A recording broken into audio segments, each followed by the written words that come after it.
So those of you that watched the welding PTO shaft on this, you'll remember a couple of these video clips, because these are the exact same ones that I put at the end of that video.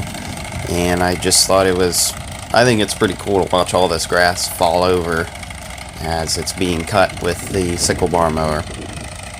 Hey, that's not too bad. But I figured I would just include them in this video also, and you guys could see it for a second time. So I'm really glad we bought this sickle mower now. It's really seems to be a pretty well made piece of equipment, and it's not all wore out. It does have a lot of grease zerks on it, so there is kind of a lot of maintenance to it. But it's just like anything else, something to get used to.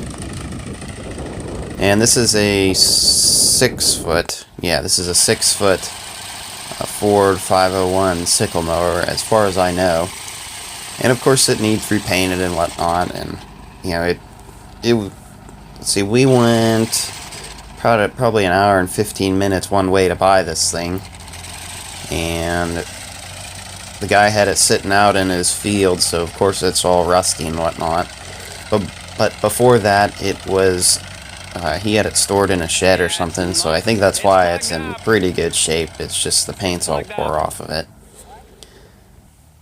And of course, it does fold over the grass sometimes. It gets clogged up, and what you have to do is, once that happens, put the clutch in, put the tractor in reverse, and back over it with this thing back down, and it'll fold it back over the other way, and then you can make another pass to get it all cut again.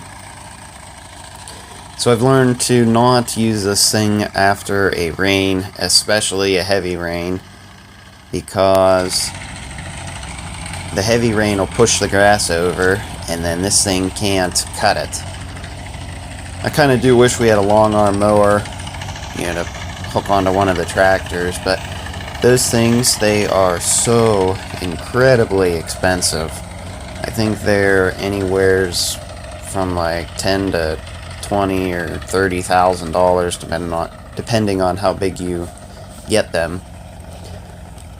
And if that, we're not going to do that. It's out of the price range. We would probably invest in a new tractor before we would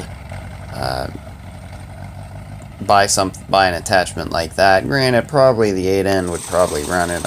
I don't really know. But this sickle mower really has a lot of uses. It's great for mowing along steep banks, roads, and along the ditches. This ditch here drains this whole hillside you see in the background of the video. It drains pretty much the whole field, a couple gutters, and it handles an awful lot of water. And the reason why we can't go closer is there's a whole bunch of dirt in here that needs spread out from it being dug out. And it's okay.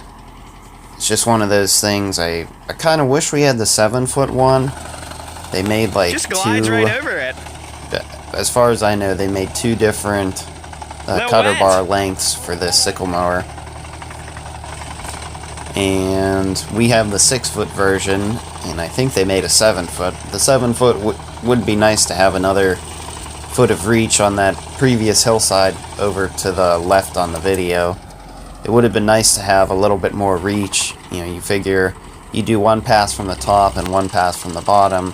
Well, that's an extra 2 feet that you can cut, and you wouldn't have to have the tractor tipped over so much. But it is pretty wet in here. Now you can see the tires are all wet on the tractor. And this 8N is a pretty heavy machine to be using in wet conditions. You definitely do not want to get this thing stuck. I've had it stuck a few times, and it is not fun trying to get it out. You waste a lot of time.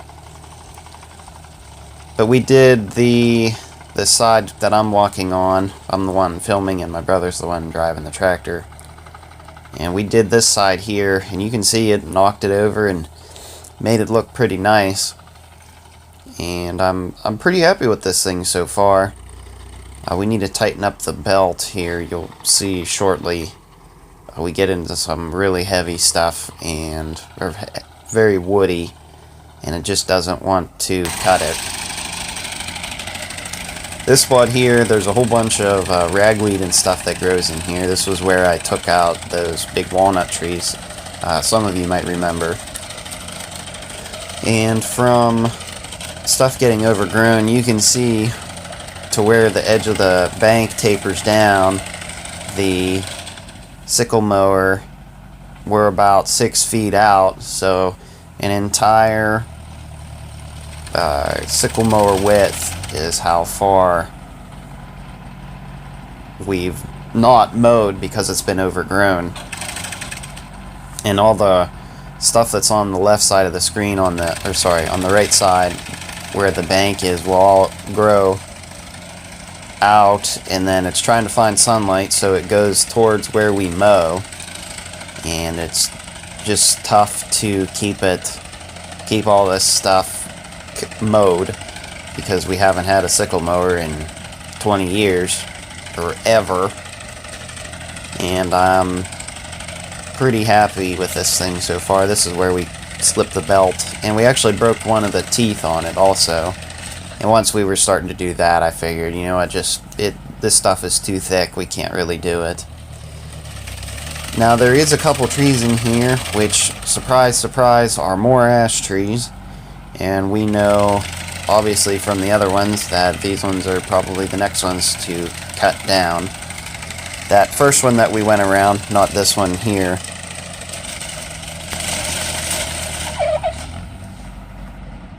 Whoa! No,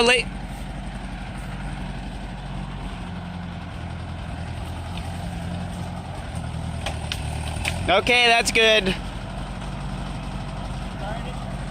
Try it. And back out of it.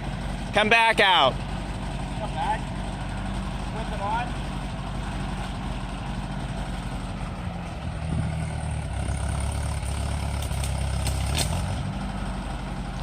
Is it not moving?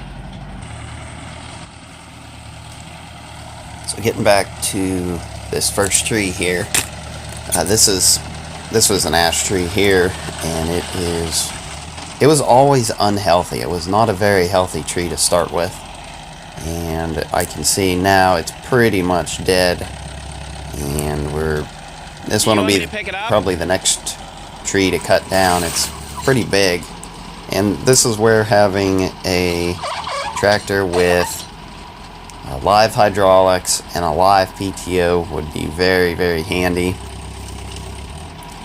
because once you put the clutch in, the whole tractor stops, the PTO stops, and the sickle mower itself stops. So when you have to start out sort of in the thick stuff, there's one thick branch or something in here, weed, and you can't really, by the time you get moving, you're already into it, and the sickle mower it doesn't have time to start up. Something that we could do to remedy that would be to put a winch on the front of this thing and tie the 8N to a tree, and we just winch along, so that, you know, we just leave the PTO and the 3-point running, and then you just use the winch with a remote to pull yourself forward till you get through the thick stuff. But here you can see we're mowing along the side of the ditch, and of course it's still pretty wet on this side also. Just driving the 8N through here one time is sort of rutting it up. But this sickle mower, it is such a huge time saver.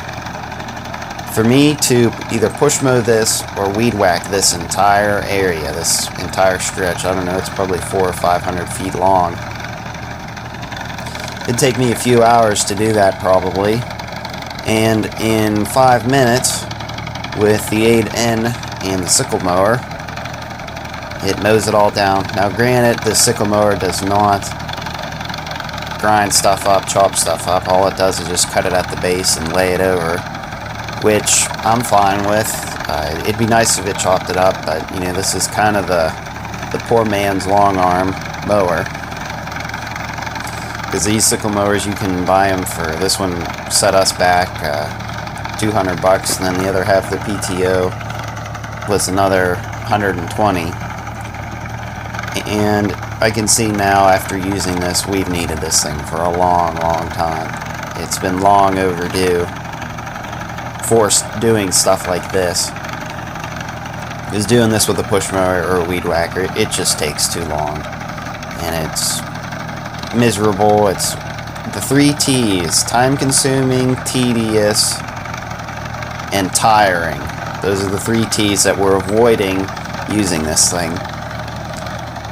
And just making the bend here, and you can cut up on the side of this bank also. So this was at the end of the day when we're pretty much done. You can see obviously it's getting dark. The 8N and the sickle mower seem to do pretty good. I am really pleased with it. I wish the 8N had a live PTO and live hydraulics, but you know, we make do with what we have. And here I am just folding up the sickle mower. I disconnected the PTO, and you just put this metal piece into the sickle mower and then fold it up yourself. And this thing does weigh a lot. Hey, I'm pretty impressed with this thing. Yeah, it works nicely. Yeah, man, you gotta watch where you're going and this. Yeah, because this thing's like 20 miles an hour in first. So this was another spot. I dug out 2 stumps in here a while ago, and this would be the first cutting or second cutting.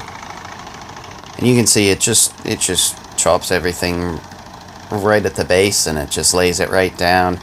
And how much better this looks is, so it looks great. It looks so much nicer. Now I did use the Gravely in here one time, and there's a spot right in about here.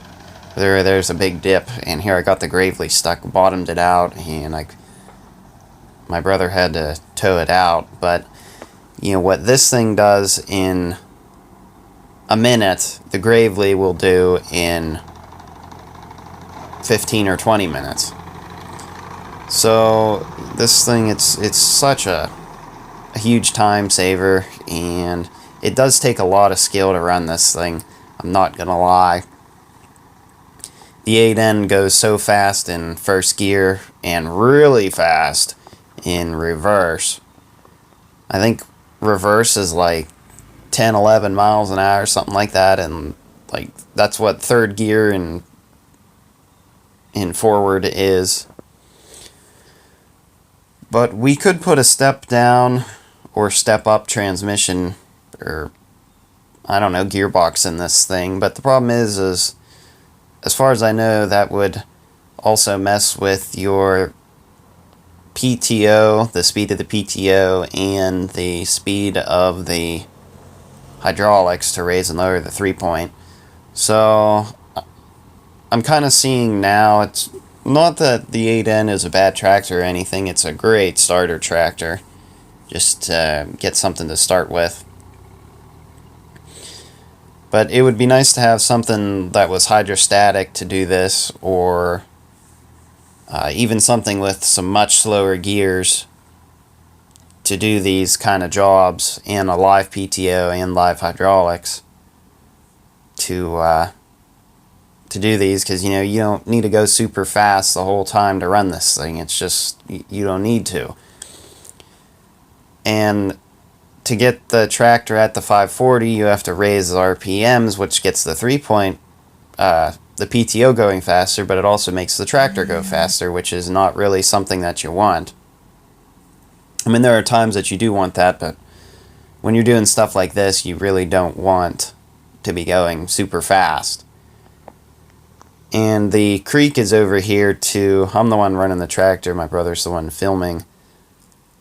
the creek is right over to my right, about 5 or 10 feet away, and it's probably 15 or 20 feet below me. And it's kind of a scary feeling being at the top of a hill with this thing and a big tractor right next to the creek. But I could use the Gravely in here. It'll do it just fine. There's a few stumps and stuff in here. At some point it'd be nice to get a sickle bar mower attachment for the Gravely for doing stuff like this when there's a lot of stumps and stuff in the bottom.